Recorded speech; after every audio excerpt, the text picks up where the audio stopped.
皆さんこんにちは。こちらは BOSE101 ミュージックモニターです。発売は1982年。当時の定価は39,800円でした。お店の BGM システムで広く使われた実績があります。天井を見上げると BOSE のスピーカー、そんな時代がありました。今回はこのスピーカーを詳しく見ていきます。このモデルのスペックは次の通りです。非常に頑丈で耐久性の高いスピーカーです。10センチクラスのフルレンジで連続 45W を許容する製品はほとんどありません。この 11.5 センチフルレンジは BOSE が心血を注いで開発したユニットです。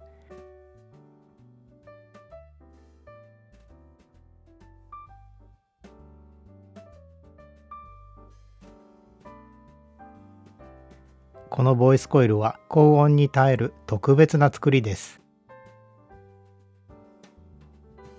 コーンには耐水性があって一時的に雨に濡れても問題ありません。類似の商品に次があります。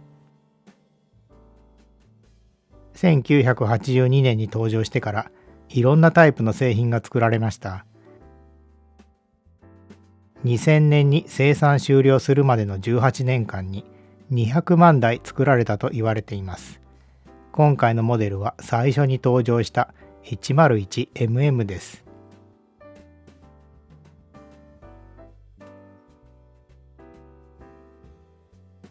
このスピーカーは30年以上過ぎていますので状態を確認します。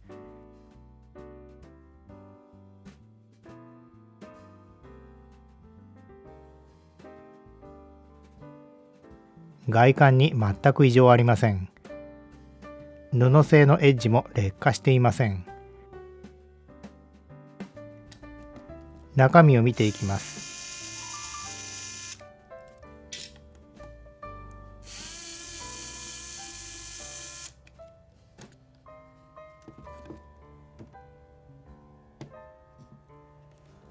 スポンジの吸音材が入っています。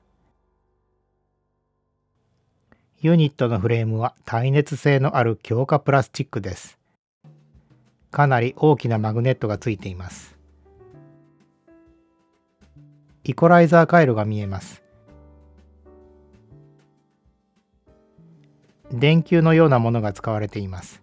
ここに電流がたくさん流れると抵抗が増えてイコライザーの特性が自動的に変わるという話があります。本当にそういう動作をするのか後で調べていきます。問題ないようですのでこのまま測定していきます。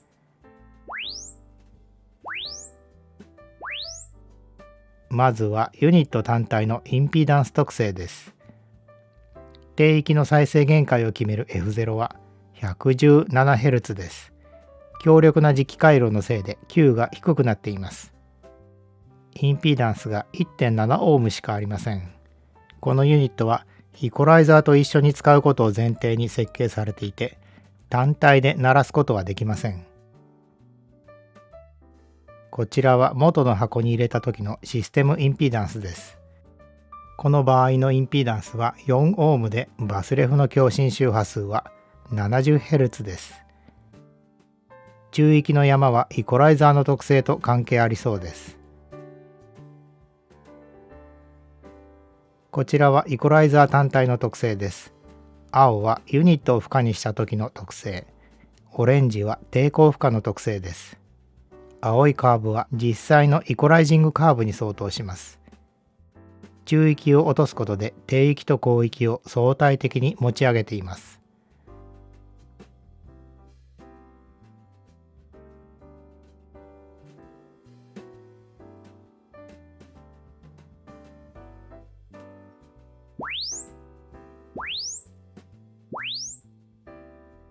こちらは正面の周波数特性です。多少デコボコしていますが、全体的にバランスが取れています。低域は 100Hz の手前で落ちていて、2kHz から上は分割振動です。フロントグリルをつけると広域が少し減衰します。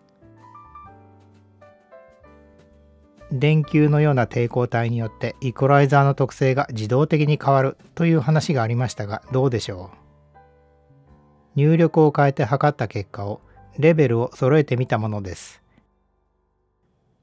0.1W も 10W も変わりません。このスピーカーの 10W はかなりの音量です。イコライザー回路の電球は過大な入力で壊れないようにするためのリミッターだったようです。指向性を見てみましょう。小口径のフルレンジなのでまあまあです。ちょっと角度がつくだけで高音が聞こえなくなってしまうということはありません。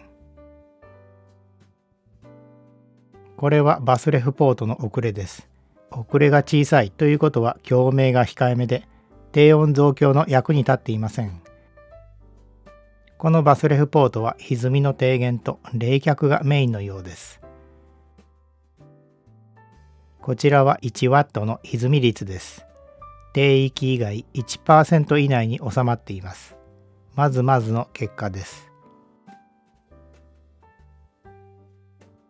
これは 10W の歪み率です。おおむね 1% 以内に収まっています。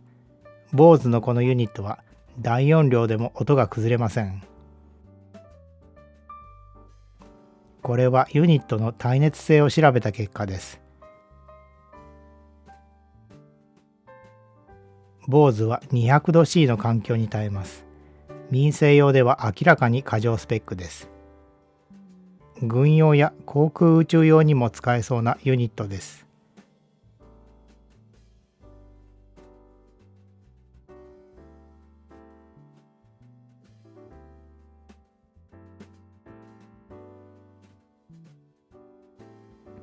このスピーカーの音を聞いてみましょう。今からお聞きいただくのは次の音です。1番の原音は音楽ソースそのものです。2番は同じ音楽ソースを再生して空気録音したものです。それでは有名な BOSE のサウンドをお聞きください。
音楽室の古いピアノにもたれて歌ったねしてるまだ君のことまだ知らないのになぜか懐かしくて Friend 木漏れ日も一緒に Friend クスクス笑っ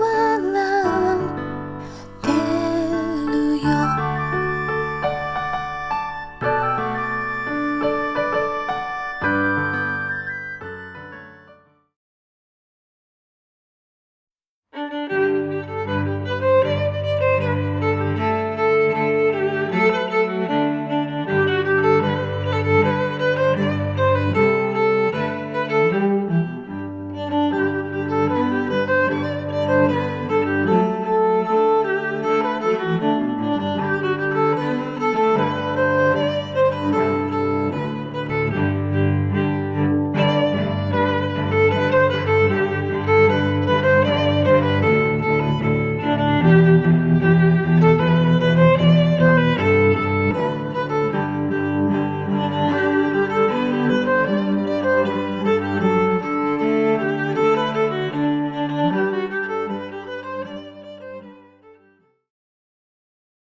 いかがでしたでしょう。低音が出ていませんが、比較的バランスのいい音に聞こえたと思います。多少癖がありますが、お店の BGM ならこれで十分でしょう。総合的に見て、BOSE 101mm は特殊な設計のユニットに専用のイコライザーを組み合わせることで、高い耐久性とバランスの取れた音を実現したスピーカーです。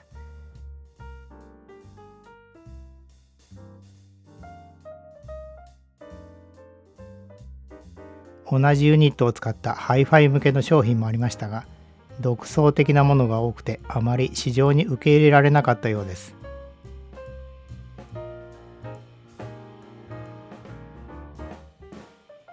BOSE はすっかり有名になったブランドですが、音に関してはあまりいいイメージがありません。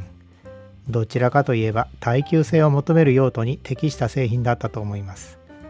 ご視聴ありがとうございました。